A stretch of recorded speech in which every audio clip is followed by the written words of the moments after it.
Hi guys, and welcome back to the channel. Today on Ron's Keto Cafe, episode number 32, Shaffles for Life. We're making a sausage sandwich shaffle using coconut flour. Those are the sausage patties that I cooked up in the air fryer from they were frozen from the banquet family.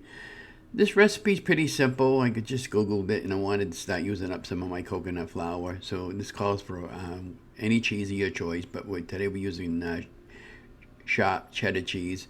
I took a half a cup of that, and then I took one egg, and then I took 1 tablespoon of coconut flour, sorry, and a fourth of a teaspoon of baking powder. I'm so used to saying almond flour.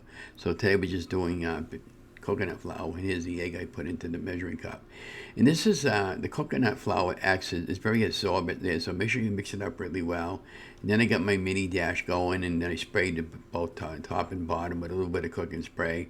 And then I used half the mixture on the dash, and another half mixture for the final time that I made the second one. These used two Chaffles, by the way, and of course in the frozen patties, I put them in the air fryer, popped them in for approximately 8 minutes, and flipped them over at the halfway point till they were cooked, and that was my final product on that sandwich at the end of the video. Again, don't forget to like, share, and subscribe, and thank you for watching.